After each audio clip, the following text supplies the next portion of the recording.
And we're live. Welcome everybody here to the Lakers Lounge. I'm Anthony Irwin, joined today, as always, on these nice, well, right now it's not like a Thursday, it's Thursday night. It is late where I am at. I am old. I am groggy.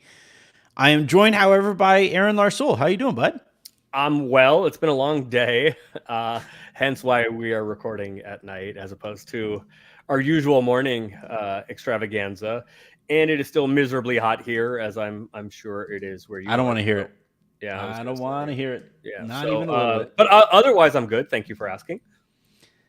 Do you want to tell people why it was a long day? I think this will score you some points. Well, yeah, my sister who has moved back to Los Angeles, and her boyfriend, they are moving.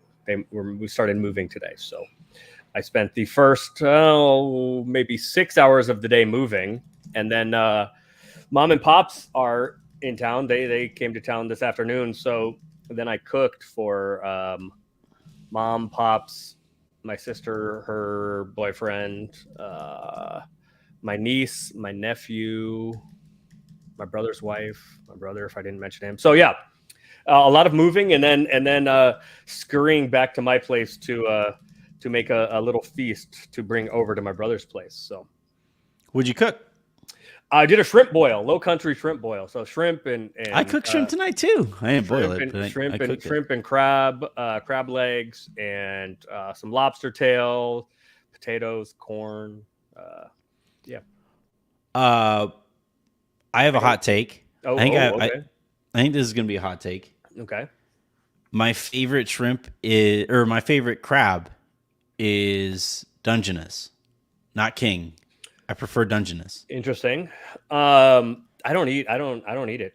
Shrimp and raw tuna, raw ahi tuna are the only two things I eat out of the water. I like Well, cooking. that's I gonna like come up cooking them. later. I like cooking seafood, but I don't eat it. So shrimp is tough. As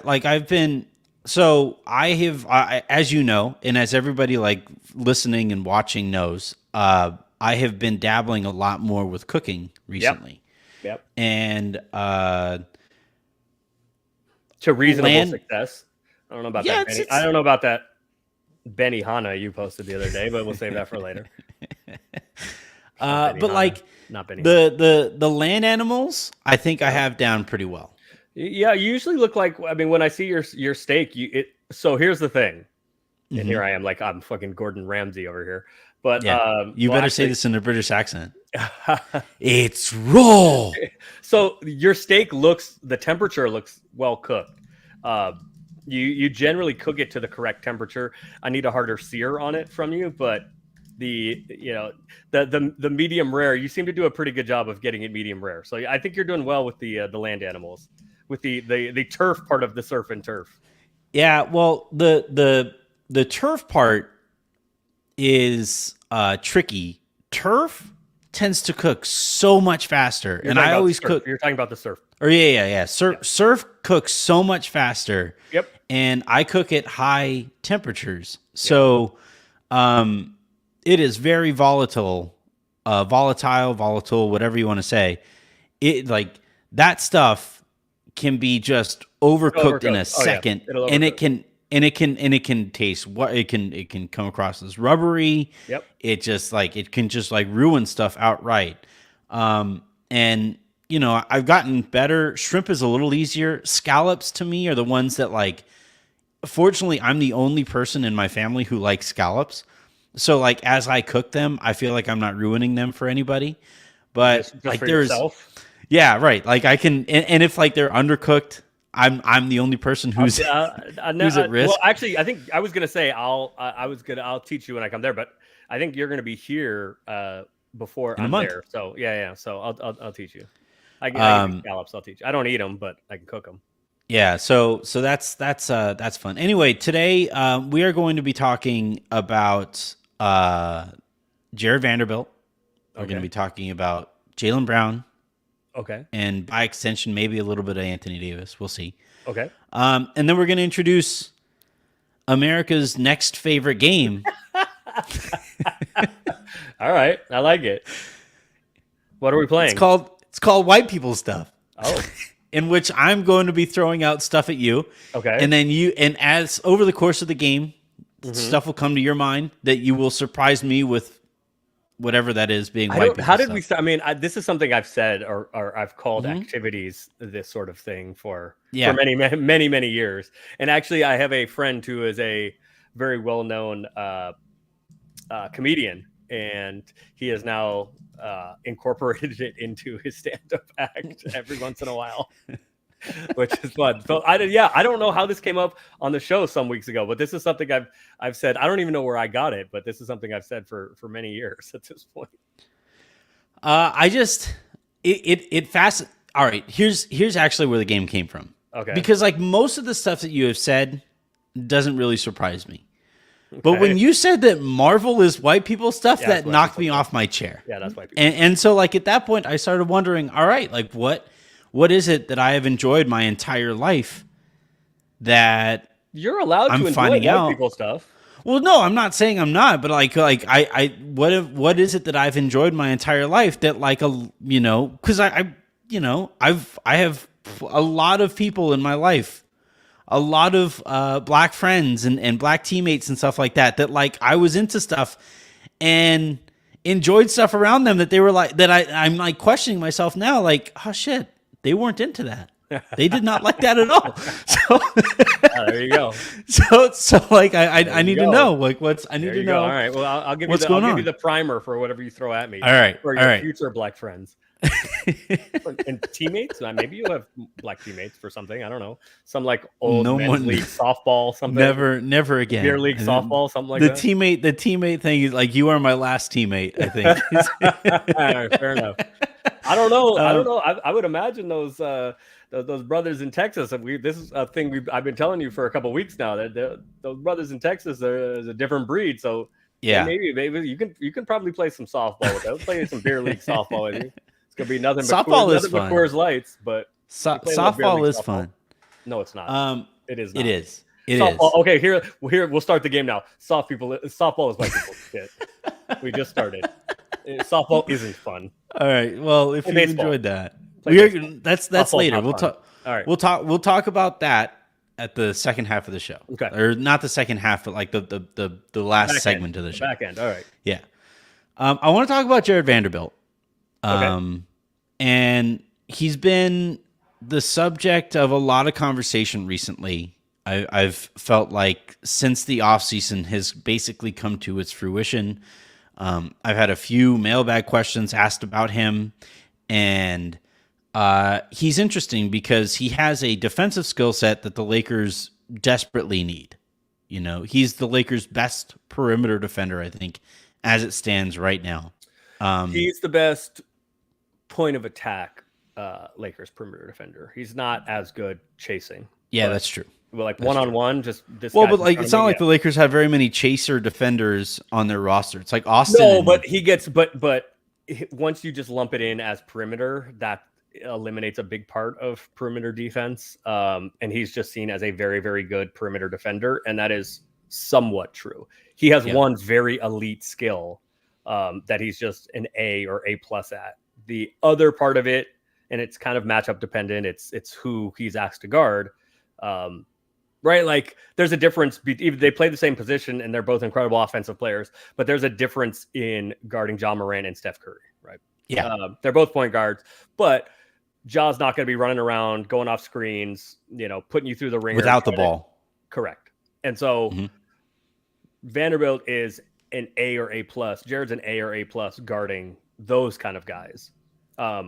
He's still great, like just standing in front of Steph Curry, but the other parts of it, he's not so good at. But I agree with you. He is the Lakers, on balance, he is the Lakers' best perimeter defender. Yeah, like even given what you just said, even given that disclaimer, I still think he's the Lakers' best perimeter defender in totality. But he's also so bad offensively that it brings into question what's that? You hear me sigh very deeply already.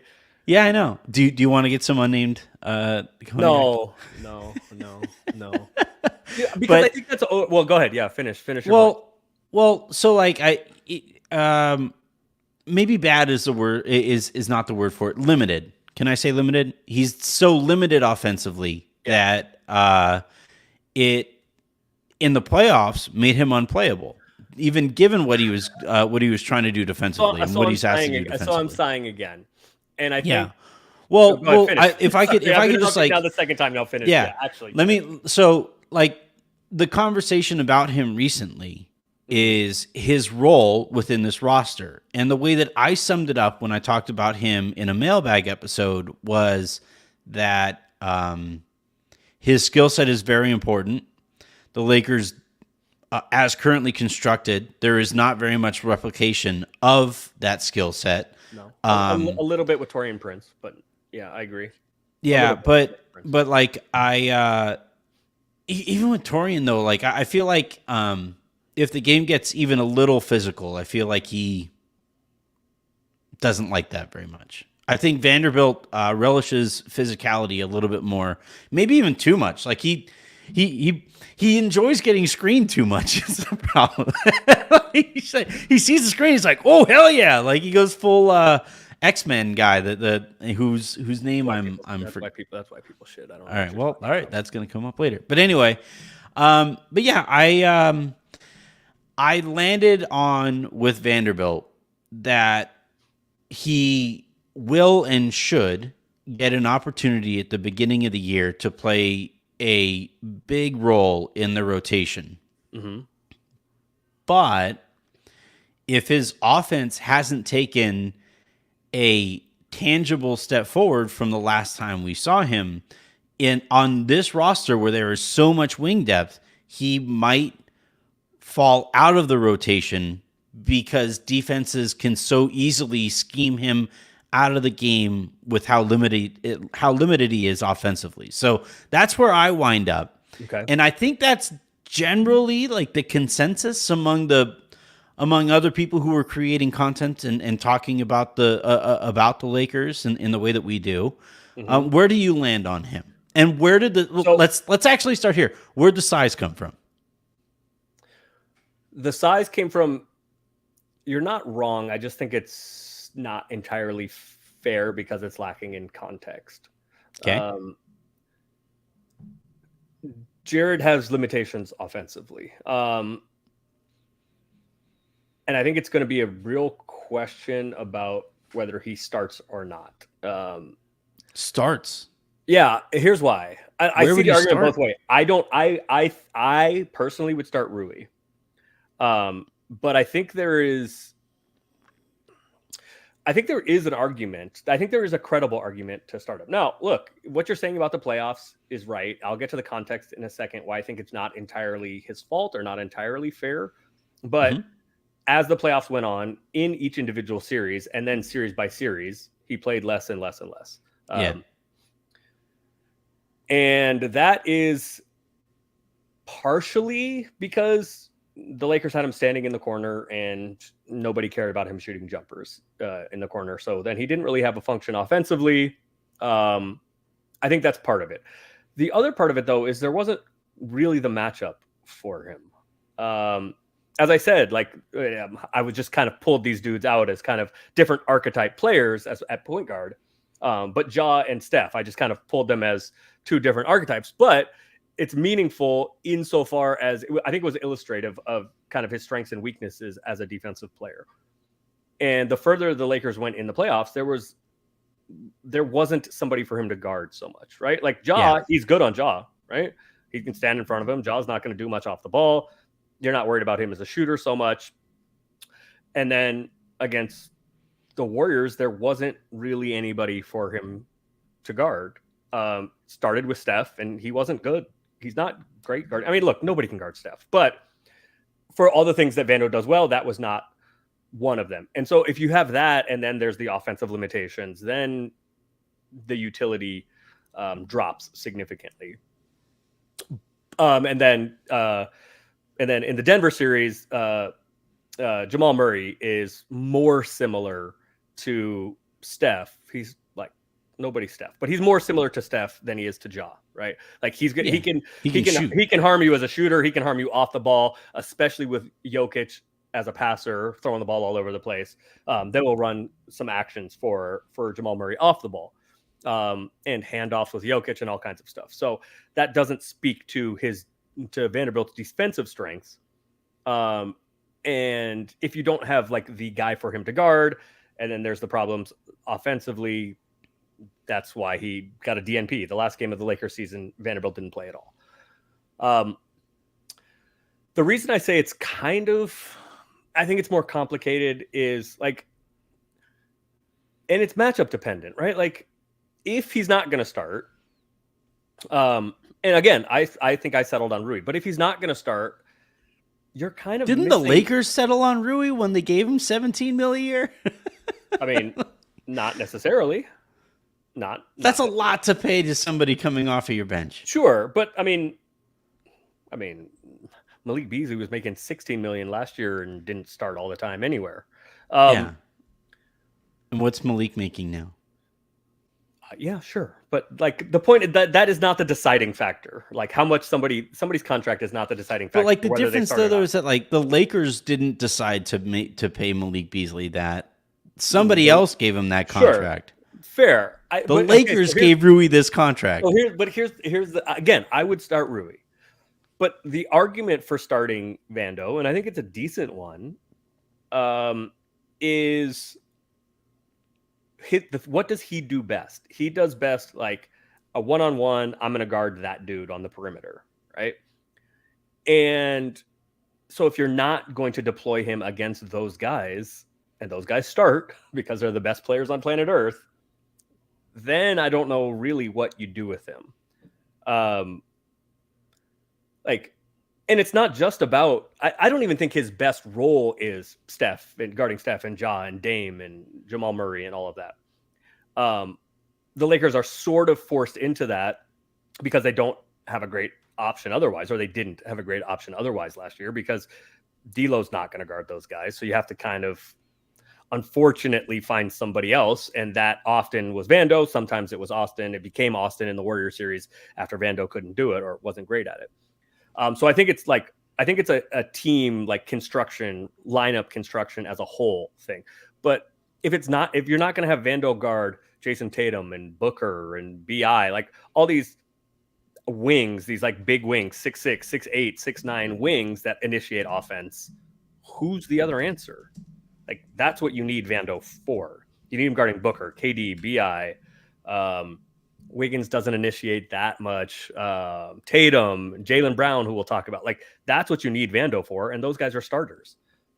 And I don't know who the answer is in the starting lineup if it's not Vando. Rui's just plainly not good enough defensively to hang with those guys. LeBron has his moments, but I don't want LeBron doing that for as much, at my age, and also with the load that he has offensively. So I think that is kind of the argument for starting Vando. Now to get to his offense, right? Well, really quick. Yeah, go ahead. The defense thing, like, is Reeves so far behind him as a defender that you're willing to overlook the offensive issues? Well, here's the thing, and I want to get to the offensive issues. And then also, like, yeah.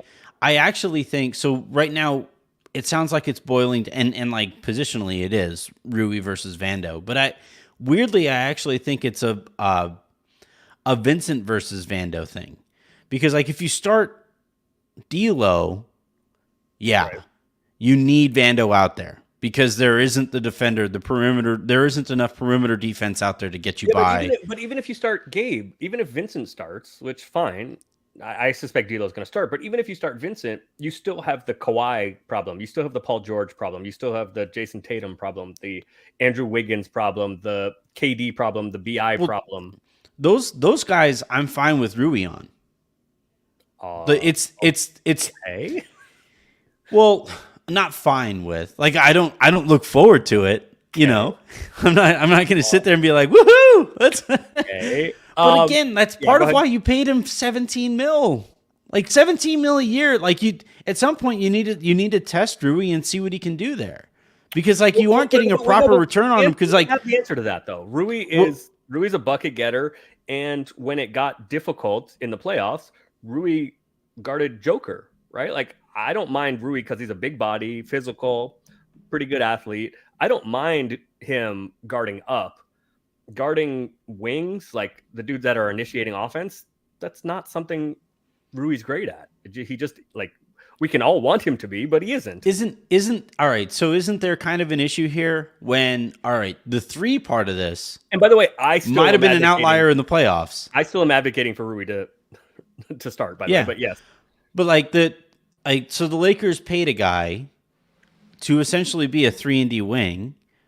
The 3 part of it might have been an outlier in the postseason, and the D part of it is hyper specific. So like at some point you kind of want to, I especially in the regular season would like to throw him into the deep end and see what happens here. Well, again, I'm advocating for him to start. So I mean, I think Rui should end up starting. My point is, I see the argument for why Vando was, because if you're going to play Vando off the bench, you are taking the one thing we know he does incredibly well, and there isn't anybody else on the roster that does that thing anywhere near as well, and saying like, we don't need it today. Like, you're coming off the bench, and I mean, maybe the answer to that is one of 2 things: either whoever starts, whether it's Vando starting or Rui starting, it's a short shift, and the other one is the first guy in. So I think that's a possibility too, right? Your starter doesn't necessarily have to play like the first 10 minutes of the game. Yeah. The offense thing, I think it's kind of not a red herring. I think it puts not enough responsibility on the collective. I think it's too specific to say that Vando is the problem. It looks like Vando is the problem because he's not being guarded, right? He's standing in the corner and nobody's guarding him. And, you know, when he eventually shoots those threes, he's making 20% of them. Mm-hmm. So it looks like Vando is the problem, but I think it's more complicated than that. I enjoyed Lakers Twitter breaking down a couple shots that he took in a highlight reel and being like, his shot's fixed. I'm like, his knees are going inward. Look, yeah, his hand is still positioned in front of the ball. Every fucking egghead on Twitter is a shot doctor. What are you these dudes, like, when they're playing against air, you're not gonna learn anything about them. You're not. You just are not going to learn anything about these dudes playing against air. And I just will not trust anybody on Twitter. Like, this is where I will be. I will do the whole like real hoopers thing. Until I see you shoot a jumper, I'm not gonna listen to a single thing you say about shooting. Because anybody who saw that clip and was like, Vando's fixed, I'm like, no, he's not. Well, I mean, hold on. Maybe he is. No, but if he is, it's not because it's not because you saw him shooting jumpers in an empty gym. I've played a fair amount. I've played a fair amount against NBA guys in my life, and they're just different. They're superheroes. They're just different. Yeah. I'd say they're Avengers, but that's white people stuff apparently. That is white people stuff. Yeah, that is white people stuff. Every dude in the NBA can stand at the NBA 3-point line in an empty gym and make 8 out of 10. Yeah. It's all they've done their entire lives. They are so good. Even a dude, especially the second half of their lives. Like, most recently, all they do is that. a dude. I think I've told this story before, but I went and played. One of my really good friends, still to this day, Joel Prisbilla, played for the Blazers, and he couldn't play in the NBA now because that kind of player, that archetype of player, just doesn't exist in the NBA anymore. Mm-hmm. Doesn't have any skill. He existed because of Shaq. He didn't have any skill. He would set screens, elbow you in the mouth, block a bunch of shots, get offensive rebounds, dunk, block a bunch of shots. I think he's still the Blazers' all-time franchise leader in field goal percentage because he did nothing but pick and roll dunks, offensive rebound, like little baby jump hook.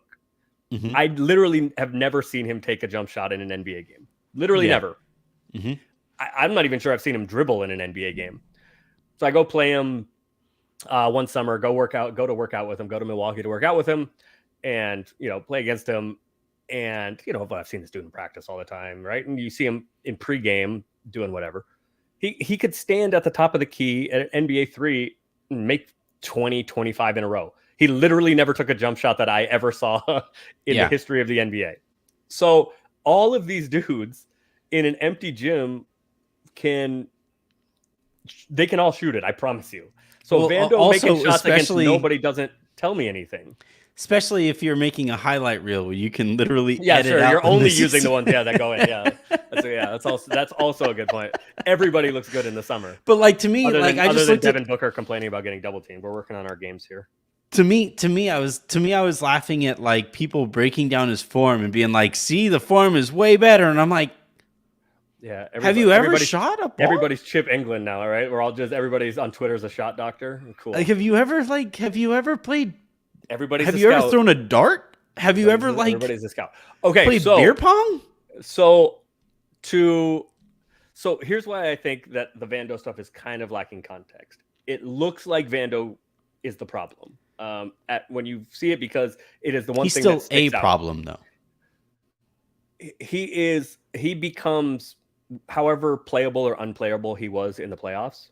Yeah, it's part of it's on him because he's not a shooter. Part of it's on him.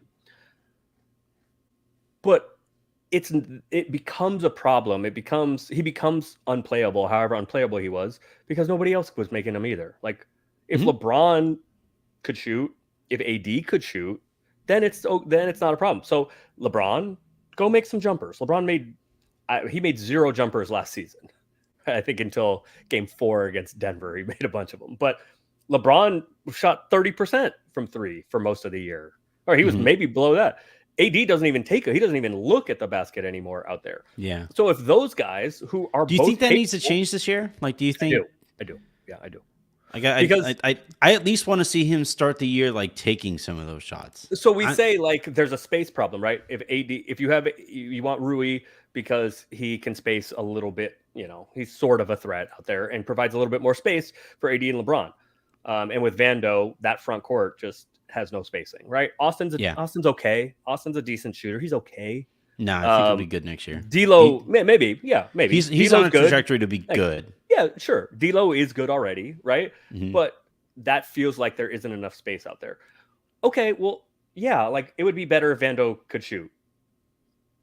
But where are LeBron and AD? Those are your 2 best players. Those are your superstars, and both have shown over their career they are capable as shooters. Yeah. AD less so. But like it's not, for me, it's not asking too much for LeBron to shoot 36% from 3, right? Go take your 5 or 7 a game and shoot 36%. Be like a league average 3-point shooter. If that's the case, like the Vando is unplayable thing is much less stringent to me. The other problem with AD not taking them and LeBron not making any is like it seems like Vando is like he has to stand in the corner. Like there's nothing for him to do. He has to stand in the corner and he can't shoot. If AD is some out on the perimeter and is willing to take shots, even if a ton of them don't go in, and if LeBron is out there making them, then you don't have to have Vando standing in the corner doing nothing. Vando is what Vando reminds me of? He reminds me of Gary Payton II. Okay. Because he's a perimeter. I mean, Gary Payton II is like 6'2" and Vando 6'8", but Gary Payton II is a guard defensively, like Vando is, and he's a center. He's a big offensively. He's good in the short roll. He's good in the dunker spot. He's good at setting screens, all that kind of stuff. And Vando can do that kind of stuff too. But if AD less so the and short LeBron, roll, like he can't really pass the way the GP2 can. That's fair. But there's similar players in that regard. And GP2 bounced around. GP2 is also like a $13, $14 million player now. 9. Yeah, 9.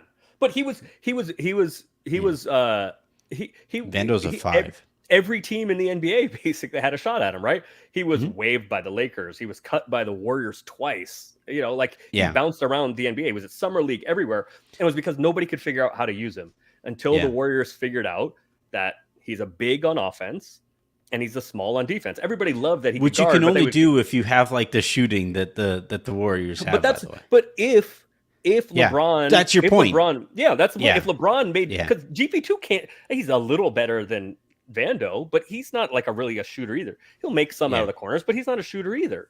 The Warriors, so teams do this a lot, is we look at what people can't do and say, all right, this dude can't do that, and so I can't play this dude.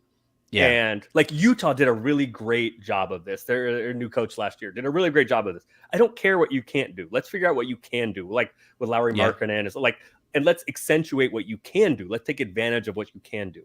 So if LeBron is making league average as a 3-point shooter and AD is willing to take them, then Vando has more of an opportunity to be a screener, to set up in the dunker spot. And then you can take advantage of the things he can do offensively, as opposed to, well, there's no space. Yeah, there's no space because your two best players who have shown that they are capable of making jump shots can't. So like LeBron and AD, you're the superstars. Go make some jumpers. Yeah. Well, and look, Andy Kamenetsky made this point. I just did Locked On Lakers, which was super weird, by the way. But I heard you talking to Harrison about like going back to your childhood home. Yeah. Yeah. Wait, y'all still have that wallpaper? Yeah. But it was fun. It was nice. Shouts to Andy for having us on, or having me on. Yeah. But Andy made the point that like, in terms of people doing their jobs, Vando was closer to doing his job than like Russell was, you know. Vando was closer to doing his job than, you know, Beasley, or even in some cases LeBron and AD, right? Where given the expectations out of both of those guys. And yeah, you're right that like the knocks on Vando's offense often lack context, but also he's extremely limited on that end. That's why he makes $5 million a year. So, but let's take advantage of what he does well. Like, yeah, that's the thing. Take advantage, do what you do well, and stay away from the rest. He's forced into doing things offensively he doesn't do well because nobody else is making a jump. I also like let's see where it is. Where is it? Oh, here we go. I like this comment from D. Steven. Maybe you just start whoever takes the leap, Rui playing like playoff Rui, or Vando adding the corner three or whatever. I like that. Look, one thing that Pelinka talked a lot about when he was hired and promoted after Magic Johnson quit to tweet, was how the Lakers wanted to instill organizationally a culture of competition, right? And my biggest gripe with the Andre Drummond year was, and this applies to Andre and it applies to Schroeder too, was like being gifted a role. Yeah, like Dennis Schroeder was the reigning sixth man of the year, right? He got the sixth man of the year that year, or runner up. Either he or Trez. I don't think he won it, but I think he was in the running. Yeah. And like he had the best year of his professional career though, like most productive. I think Trez won it 2 years in a row, and one of the years he split it with Lou Will, or maybe Lou Will won it 2 years in a row. Whatever it was. He split it 1 year with Trez, but like Schroeder was like the runner up, and I think Trez had just won it or something, or split it like you're talking about. And Schroeder though, like in being the runner up to the sixth man of the year that year, and I can understand why Schroeder wouldn't care about that at all individually, but like in being the runner up to the sixth man of the year that he was the most impactful he's been to that point in terms of winning with that OKC team that really surprised. And some good moments in Atlanta. Yeah, but like they were always fraudulent. Like those Atlanta teams were just was fraudulent. Less than the Atlanta team, right, I think. Okay. But so like when they trade for Schroeder and he sits up there and he's like, yeah, I'm starting. Like the whole like I came off of the bench, I did that. I'm done with that for my career. And it's like, oh, so you're giving this guy the starting job, even though you have a guy in Caruso potentially on your roster who just started in a finals clinching game, you know? And that was how you're like starting that year. And then a little bit later in the year, you promise a starting gig to Andre Drummond, even though at the beginning of the year, the Lakers looked really effing good with Marc Gasol starting at center. And like, I thought they got away from that culture of competition. And so like the thing that I think has been somewhat lacking in the conversation over the last like week or so as we look for shit to talk about on July 27th is whoever it is, like I hope that the Lakers open training camp and do the Joker pool cue thing. So, snap it over your knee. There's two of you. Yeah, I hope I got Darvin, room for one of you. Yeah. Yeah, Darvin snaps the thing. He's like, "Hey guys, hey Jared, Rui, we have one available spot in the starting lineup for a wing. Y'all tell me who it's going to be." Same thing goes for, by the way, Austin, Gabe, and D'Lo. We have. It doesn't. It doesn't. What's that? Austin's starting. It doesn't. Well, that's here's the thing though. No. Here's the thing though. I feel confident in saying that about Austin because I know he's going to earn that spot. Like I don't want him to like walk into camp and be like, "Yeah, I'm starting. I'm the starter." I mean, he is a starter. Well, sure, but I still think that like the most productive version of events here would be. Why not? Let's see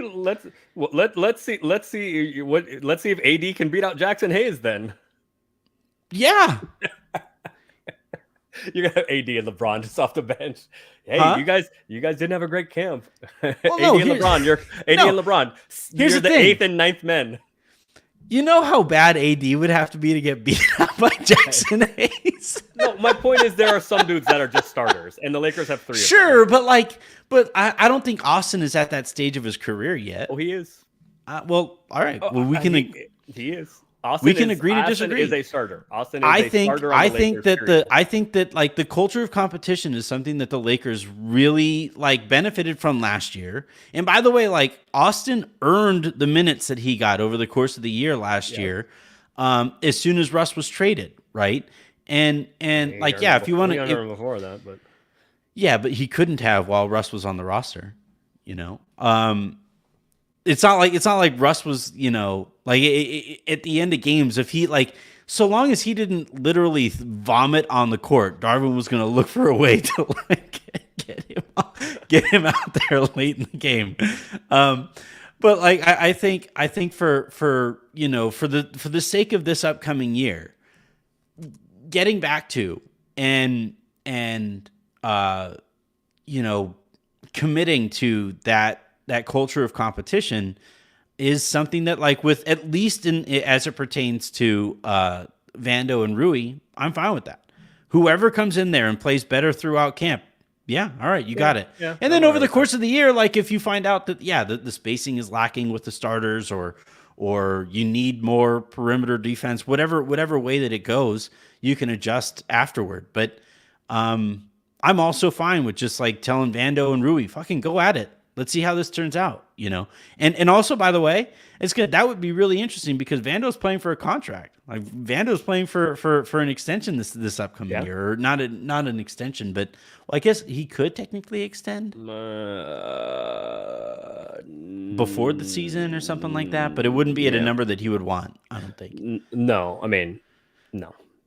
He's going to be a free agent next year, and I mean the Lakers will have his bird rights, so can offer him more than anybody else. But he's not. There's no extension coming. Yeah. Really quickly, yes. I want to talk about Jalen Brown's extension and as it pertains to AD. And I said this with Harrison, and it probably was a little too meta. It probably pulled the curtain back a little close to whatever. I heard that. I heard that.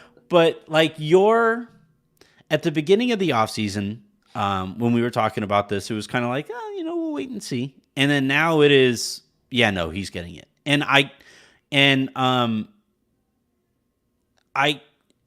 agree completely with you, having seen the number that Jalen Brown came in at. Because good God. I think that is the thing. Like, what else were the Celtics going to do? I mean, I think there's a decent chance that that's not a great contract. There was a lot of talk in Vegas about like they'll tell him, here's your number. If you want to go you want to get something close to this number from somebody else, good luck. Like there was a lot of people in Vegas who thought that was going to go. Okay, then the problem becomes if he plays it out and becomes a free agent, and then he goes and gets a number and doesn't now because the relationship has soured even more than it seemingly has already. He doesn't come back to the Celtics and say match this, then you lose him for nothing. So now at least you have him and can, look, like every team wants two guys like Jalen and Jason Tatum, right? You have Who was the last?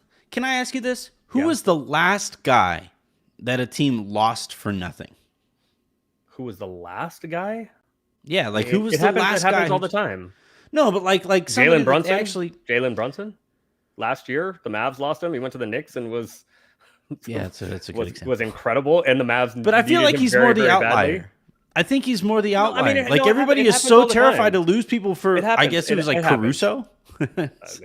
I don't know why, but the first one that came, I'm sure there's dozens and dozens of more recent ones, but like Gordon Hayward, they didn't offer him the full 5 years and only offered him less than that. I think it was 4 years and it was 3 plus the option from Utah. And so he said, F you, I'm out, because he didn't like the relationship. And so he got out of his player option. He exercised his option to leave and went to Charlotte, who gave him more money because the relationship has soured. He didn't give Utah even the chance to match it.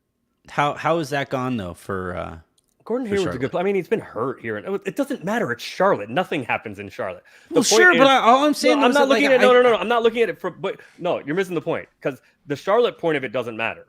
The part of it that matters is Utah lost him for nothing, right? Utah wanted him back, Boston, and they lost technically, him. Didn't they? Who? Because Gordon Hayward? Utah. Boston. Hayward to yeah, Boston. sorry. Yes, yeah. Right. Sorry. He I know you're wearing the Keller green hat. You're reluctant to shit on your Boston Celtics, but right, because there was a relationship with him and Brad Stevens, right? So it happens, right? Teams lose guys for nothing. I mean, look, KD left. George is putting the Fred VanVleet. Yeah, Fred VanVleet. They left. KD left OKC. I don't really consider that I don't know. Okay, how about Kevin Durant? He walked from he's OKC. The outlier of all outliers. I've just told you a bunch of guys. You just told me Jalen Brunson last year was the outlier. Well, all right. Kevin Durant is the only one that OKC immediately was like, shit, we lost this guy for nothing. But everybody else, Brunson's also. The point is, people that you lose guys if you're negotiating can get sour, gets kind of sour, and that's what happened with Dallas. They didn't offer him. They offered him the most they could offer him, and we're like, we're not going above this. And then didn't think that they were going to have to actually pay him, and thought they could get him back. And he took a huge offer. Their asses off. Yeah, sure. Sure. Everybody's tampering. Yeah. That Hennessy is delicious should be, or unnamed cognac is delicious should be a catchphrase around the entire league. I should trademark that. They should do like entire TV shows. Everybody is tampering. The point is, guys, you lose guys for nothing regularly. It's why Dame is going to get traded. It's why AD got traded. It's why KD got traded. It's why Kyrie got traded. Like, you lose, the fear of losing guys for nothing is a real thing because it's happened a bunch. Yeah.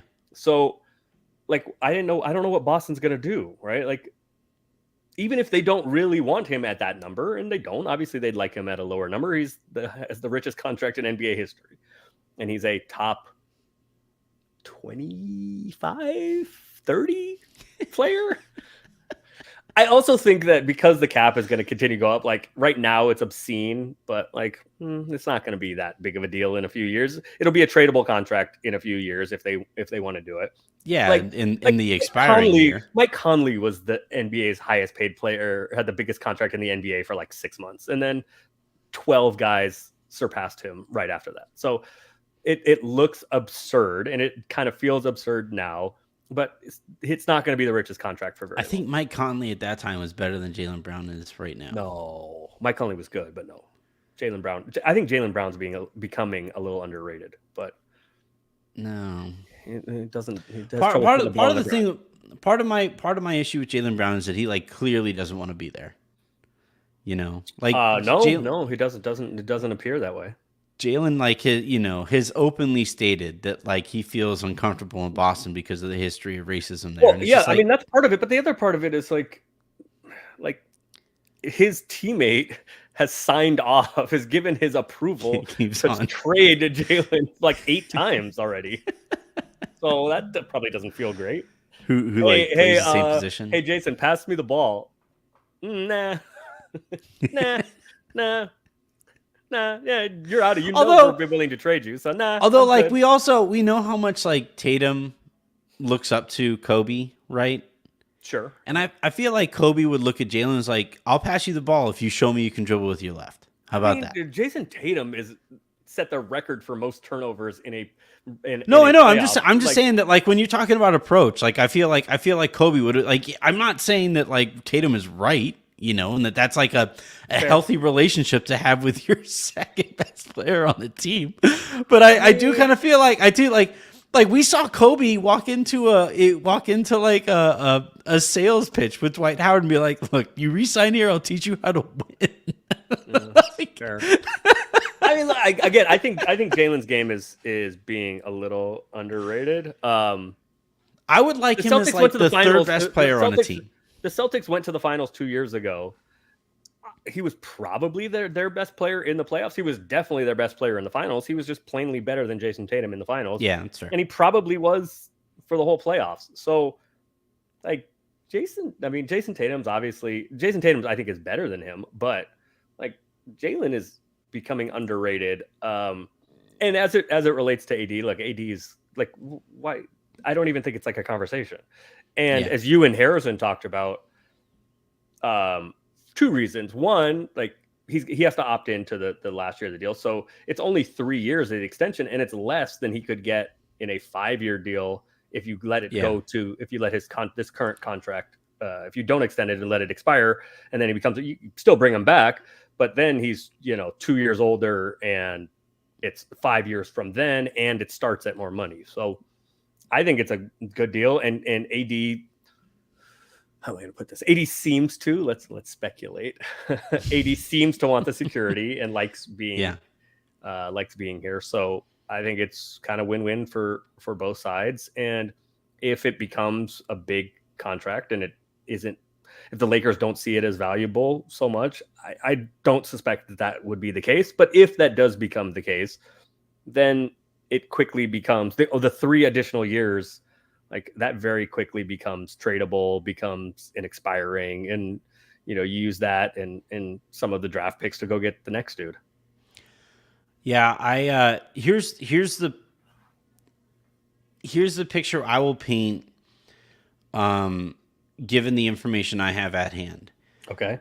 I think at the beginning of the offseason and throughout the last season, the Lakers wanted to match up AD's tenure with LeBron's tenure, period. That was like the number one priority with their approach to AD. And I understand it. I understand why that is the case, or was the case or whatever.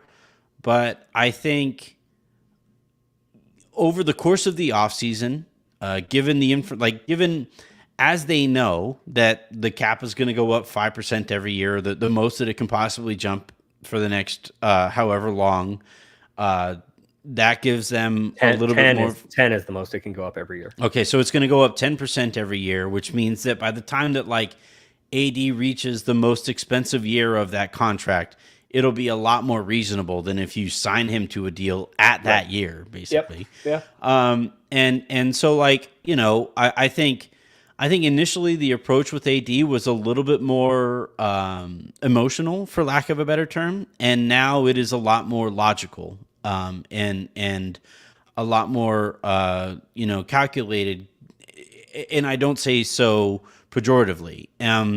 Now I do think though there is still plenty of reason to be a little nervous about paying AD 5 years out in advance as he approaches his mid-30s, and even though that will, at that point, you could potentially just be a contract that you attach to draft capital and go out and get your next guy with. If it's a bad contract, it's bad contract. And in this new CBA, If it's bad money is harder to move in this new CBA than before. So AD is if also one of the AD, 10 best players on planet Earth. I don't know if he's. I'd say 15, but sure. Like it's So if you're not going to spend negligible. it so then who do you spend the money on? No, I know. I'm not disagreeing with giving him that. I just think I also think it's worth pointing out some of the concerns with paying Anthony Davis, who has had injury concerns, 5 years out in advance. Like I think that's also who can we not say that about? Like Joker, maybe that's it. Like, which is weird, right? Because he's built like.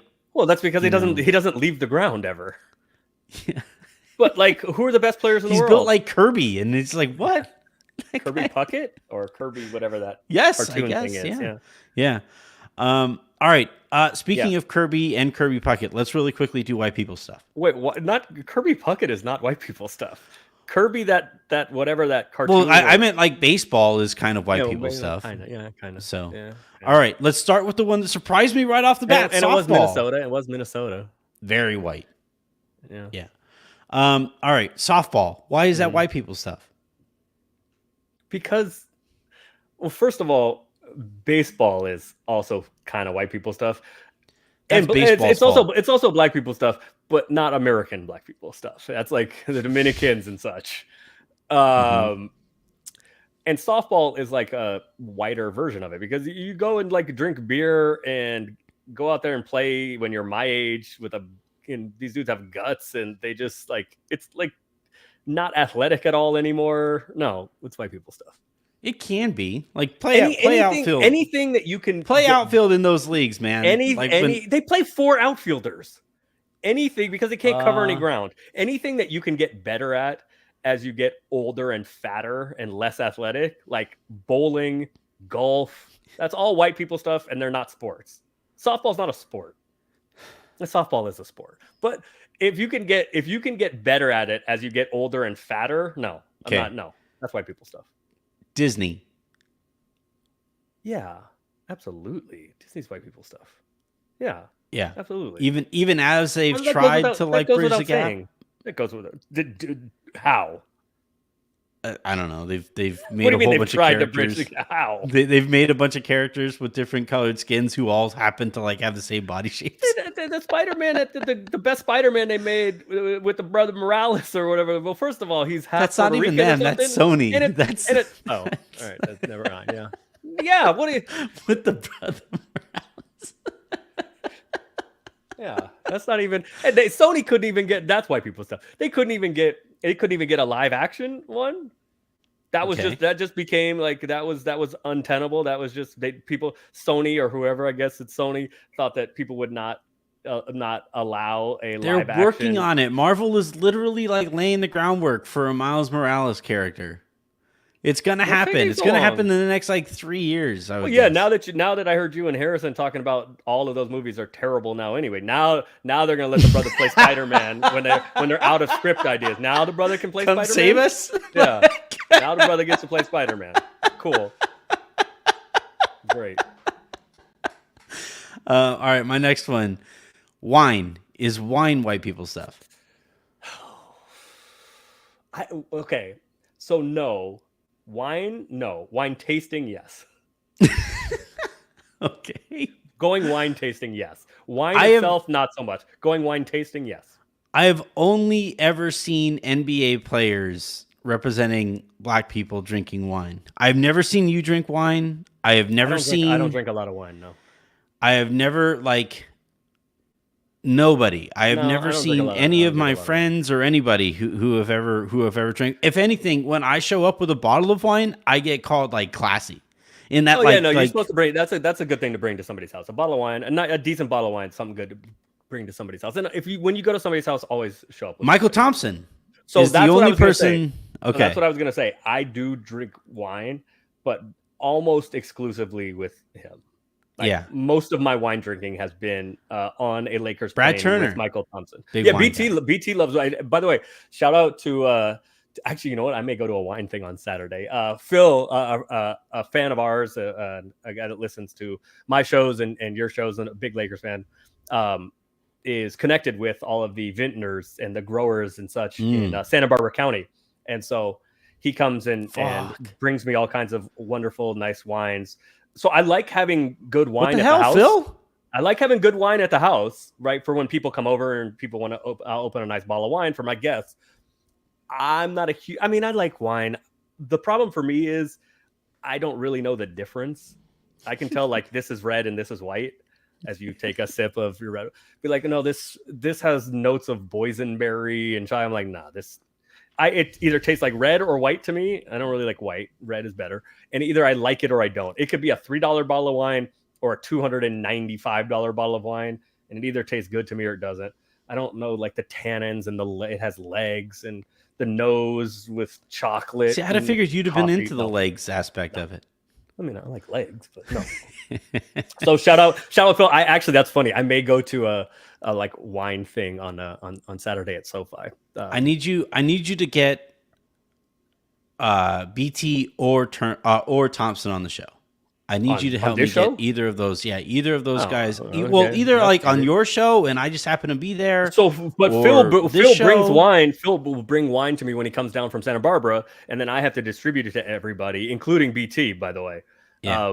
So yeah, BT. Phil hooked up BT. True. So McMiniman. Yeah. Actually, I met him with McMiniman at a game several years ago. But so shout out Phil. The hell, Phil? So wine is not why people, wine tasting is why people stuff. When it cools down, Phil, I'm expecting shipments of wine out here, especially from Santa Barbara Valley. Well, like when you come back, they got great stuff. When you're here, I'll see if you can come down when you're here. Whenever you're here, and we'll do a little meet and greet. Next one. Especially because you can go, they have in Malibu, I think it is. You can go like do wine tasting and look at giraffes and shit. No, what is it? The Malibu wine tour or something? You go look at giraffes. Oh, the wine safari. Yeah. That shit. No, hell no. That's why people shit. No. Well, all right. Well, we'll come back to that subject. That's like wine tasting. Yeah. Wine taste. Wine. Why would, so all right. Wine is borderline. Wine tasting is why people shit. Why would Black people, other than like, people at wineries having like getting uncomfortable, like seeing anybody with any kind of melanin in their skin, but why? Other than like, it's free wine.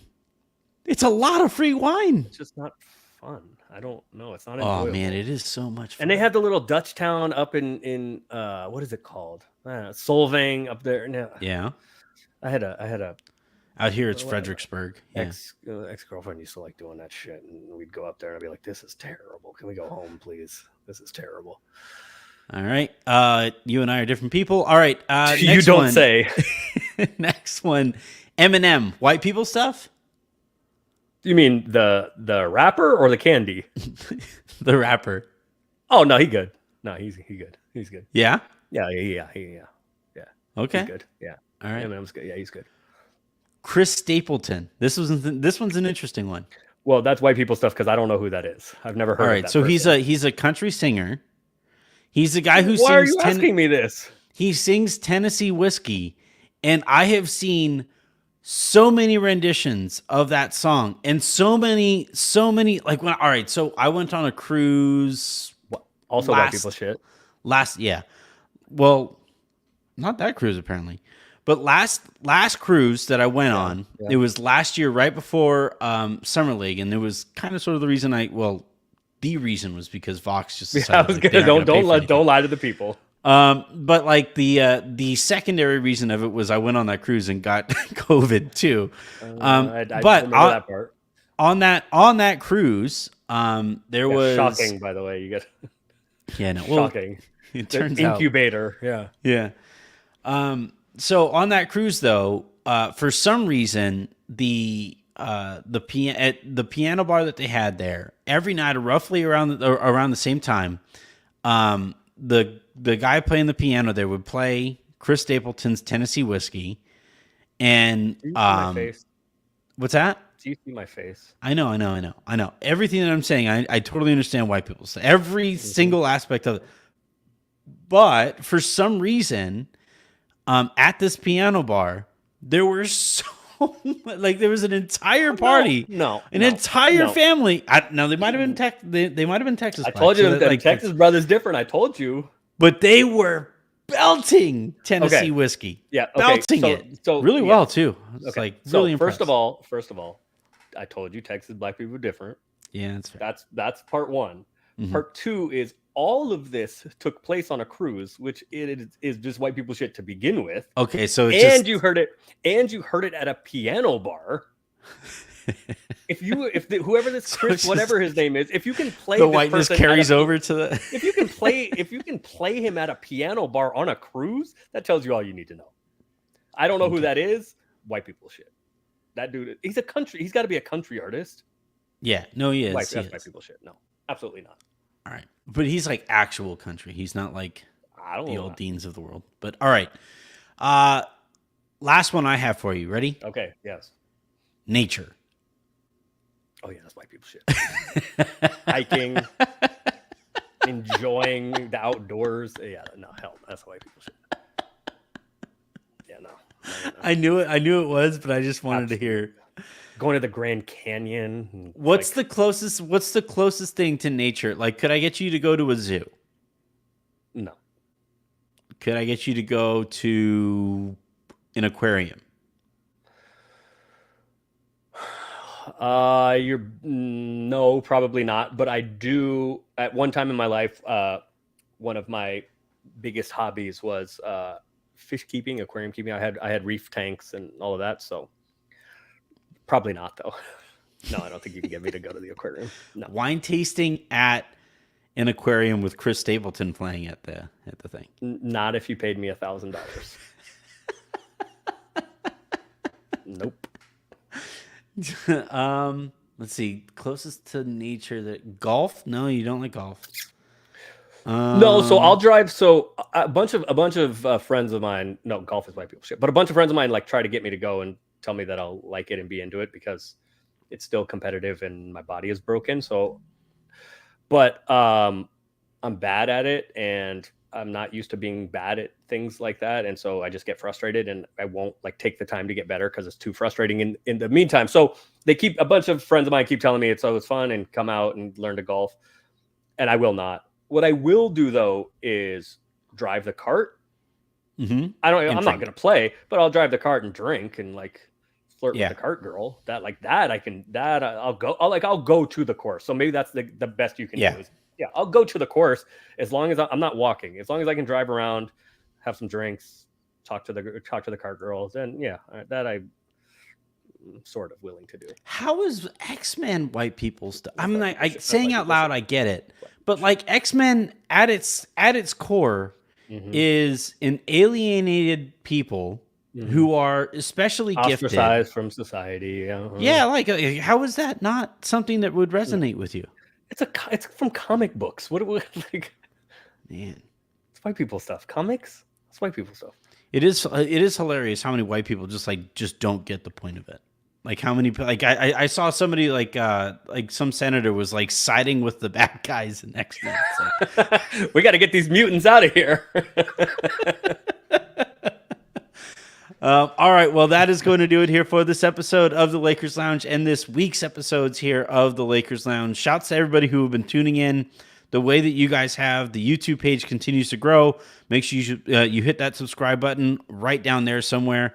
And let's keep this thing rolling. I am scaling back a little bit from 5 days a week to 3 or so days a week, but I am doing 2 episodes on the days that we do that. So it winds up coming out at roughly even. By the way, you know what that just sounded like?